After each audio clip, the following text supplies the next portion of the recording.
Hi guys, welcome back to another video. In case you're seeing my face for the first time, my name is Jessica and you're welcome to my channel. This video is going to be a narration of my unfiltered NYSC camp experience. So if it's something you're interested in, sit back and relax because this is going to be a very enjoyable one. All right. Anyway, let's dive right in. So for starters, I went with the badge B stream to badge. Does that sound okay? What I mean is I registered with the badge B stream too, and yeah, I went with that badge to camp. So let's start from my call up letter. Usually call up letter starts showing like on your dashboard from like on a Sunday preceding to the week where you have to report to camp. But I didn't get mine. Mine came out somewhat late. Yeah. People started saying theirs from like Sunday, Monday, but I saw my call up letter on a Tuesday. I would never forget. I was already thinking that I'll end up going with like this October batch. That's batch C. But I was like, God, please. Anyway, I was getting ready for work. Holy Spirit was like, just check your dashboard. And I checked and I saw it and I was so excited. Anyway, I was posted to serve in FCT, that's the Federal Capital Territory of Nigeria, which is Abuja. That was where I was posted to. But I didn't camp in FCT. Now, hear me out. Reason is the orientation camp in FCT is like very small. I think it's about 1,000 capacity. Correct me if I'm wrong, but yeah. So they normally like dispatch. Is that the word? Dispatch other core members or PCM. That's prospective core members because as at the time of your posting, you're not yet a core member, your prospective core member. Anyway, I digress. So they normally dispatch PCMs, as prospective core members, to like other neighboring states. So they'll send some of you to like Kogi, Kaduna, Nasarawa, Niger. Yeah, I think so. So I was among those that were dispatched to Nasarawa, that's the Kefi camp. So though I was posted to FCT, I I'm currently serving in FCT, but I camped in Nasarawa. So, as I said, this is going to be a very interesting story. Just stick with me, okay? Um, I'll be inserting clips as I talk, as I narrate the experience, certain clips. Anyway, I saw my call up letter that day. I went to work, told everybody at work, told my boss, oh, I have to go to camp. The plan was never to stay in camp, like throughout the duration of the 3 weeks camp. The camping period goes on for 3 weeks. So my plan was not to stay. I just wanted to like register and leave. Anyway, so reporting time, you were supposed to start reporting to camp from Wednesday to Friday. Registration will start that Wednesday and end on a Friday. Beautiful. So I ended up going to camp on Thursday because I saw my call up letter on Tuesday. I needed to like get stuff and pack. So Thursday early morning around like 8, 9, I started my journey to NYSC camp Kefi. Beautiful. So I got to camp around 11ish, and then from the gate, they obviously your driver or the vehicle that took you to camp can't drive into camp. It's not possible at all. So everybody have to like come down at the gate, like a little bit far from the gate, and then you drag your trolley, your bucket, whatever you came with into camp. But I was very nervous, mainly because I just wanted to be done with registration and like so I can rest. There at the gate, there was like a canopy. Then underneath the canopy was there because it was during raining season, obviously, because it was raining. I brought my box, kept it on a chair, and they searched the box. To be honest, the woman didn't really do any thorough searching. She was just like, fine girl, you've gone to bring provision store to camp, Abby, blah, blah, blah, blah, blah. I was like, no, ma, that type of thing. She's like, so hope you didn't bring any electrical appliances. Hope you don't have boiling ring, iron. I was like, me, no. So hope you didn't bring like unnecessary drugs. And I showed her my supplements. And then she was like, usually they are not even supposed to allow me to go in with any drugs. But since I say it's my supplement, and she will just let me go. like, oh, thank you, ma. Less than a minute, to be honest, I was done. Because as I said, they didn't really search me. Then after that, you keep your stuff. You just move forward a little bit. Under that same canopy, or like close to that canopy, there's another place for registration where you go, you show them your, I was asked to bring out my call up letter because you print it out, call up letter, NIN, national identity card. What else? What else? My statement of results, obviously the original. I was just asked to show them a couple of things here, but and my green card and my addendum, a couple of things. They didn't really collect it. The woman just wanted to be sure that okay, you were posted to Kefi camp. Then she told me, okay, I could go. I should go to the multipurpose hall to start the main registration. So I was not dragging my box, so going. One lady now called me. She was like, "Oh, come." It was like on behalf of NYSC. They gave me bottled water and biscuits. That's complimentary on behalf of Nigeria. Apparently, they give that to all core members on behalf of Nigeria and President Tinubu. One thing I would say is when you go to camp, learn how to ask questions. Don't be ashamed or don't be shy. Nobody will beat you, and you are an adult, and no one would say no to you because everybody really just wants to help. At least the people that are working in camp and even other core members, everybody just wants to help because they know that you've never been there before. It's your first time. So when you ask questions, they are always willing to help you. So make sure you learn how to ask questions because at every point I was always asking, okay, ma, please, what next should I do? Or sir, please, what's the next thing to do? You know, that kind of stuff. So I asked her, and she was like, okay, I should go to the hostel and register so I can drop my stuff. And I said, okay. And see, in NYSC camp, they take every moment to try to rip you of money. Tell me why. I'm just dragging my box to the hostel, and these children, teenagers, just rushed to me and they were like, auntie, let me help you. Auntie, let me help you and drag the box. I'm like, it's just to carry box. Sure, I know that they are just trying to hustle for money, but as a core member, better shine your eye because you cannot be doing serere because you have to pay them for it. So if you are physically fit and you're strong, I don't see any reason why you won't drag your box to the hostel by yourself. But if you want to be doing like fine babe, serere, big boy, you can pay, oh, but just remember that in case you are staying in camp, you still have 3 weeks to stay. So you want to utilize all your funds as much as you can.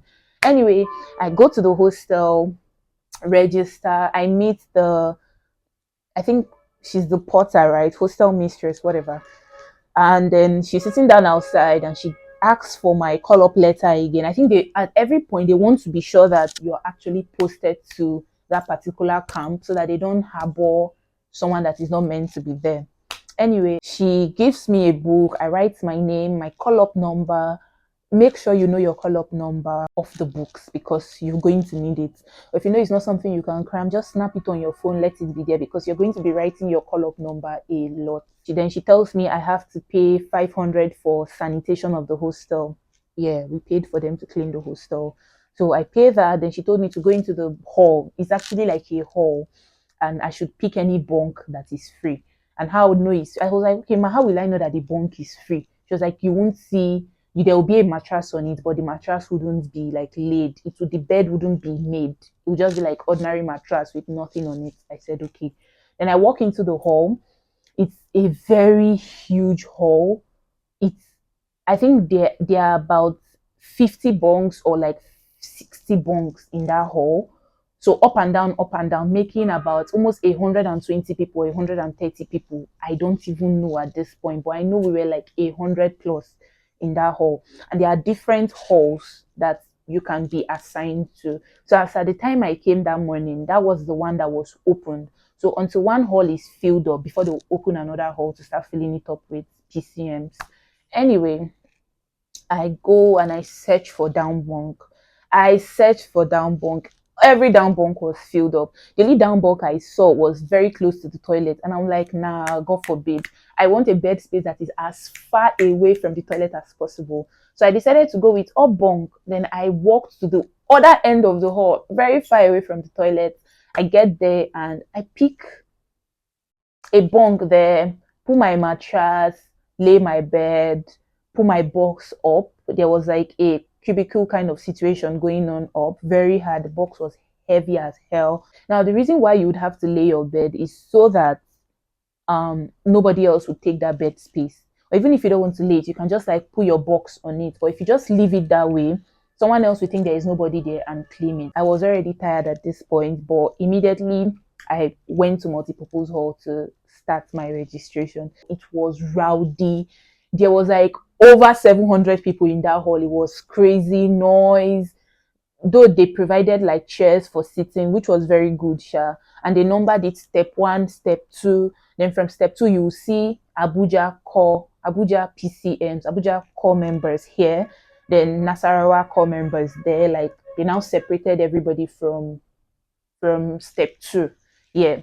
So I did my step 1. Step 1 was very easy breezy, and step 1 was numbered according to like zones. So northwest, where you schooled, northwest, southwest, southeast, south, northeast, that type of stuff. So you look for the region where your school falls under, and then you go there. They'll tell you the document to present, and they'll register you there. First step, you move to second step, the same thing. And bro, it was moving so slow. I spent over 3 hours in step 2. It was so slow. Then step 3 was the worst for Abuja core members when they separated us.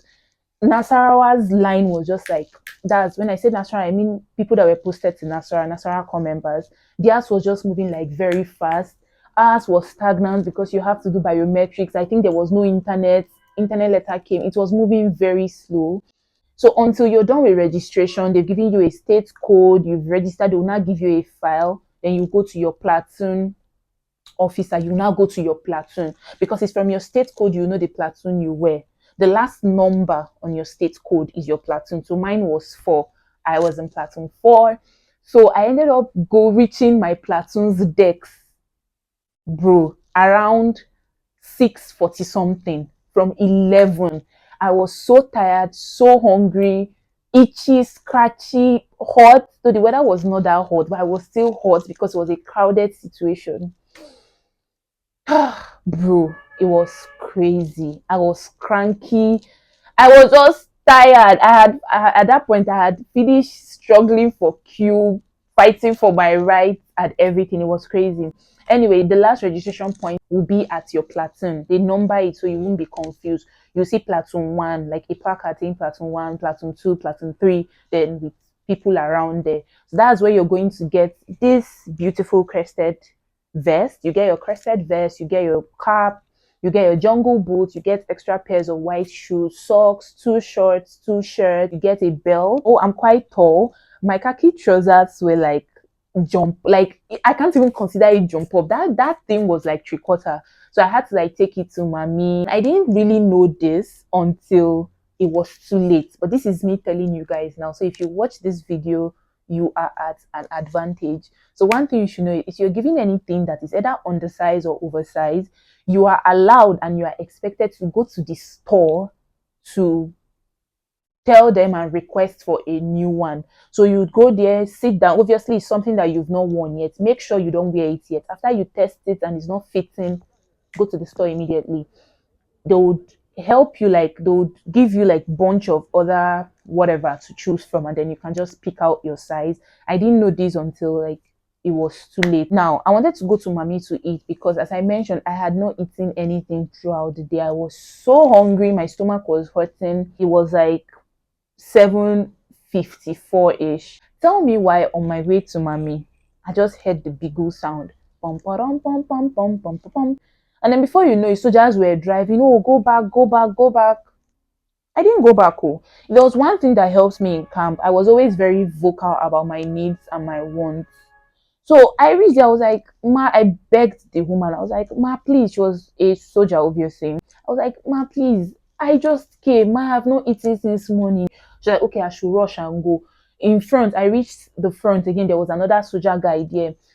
That's how I started begging, sir, please, I have to eat. I'll just buy stuff. He was like, there's no time for you to eat. You cannot start going to sit down in a restaurant and eat. I was like, yeah, I'll just get like maybe soda or biscuit or something. He was like, okay, I should rush and go. Actually, I didn't call it soda to him. I said Coke because you cannot be doing phonetics to them. Anyway, so usually I don't even take soda. I don't take soda, I don't take soft drinks, I don't really like them, but Coke was like a saving grace. When I say I was on the verge of fainting, I am not exaggerating. But the moment I went, it was so cold.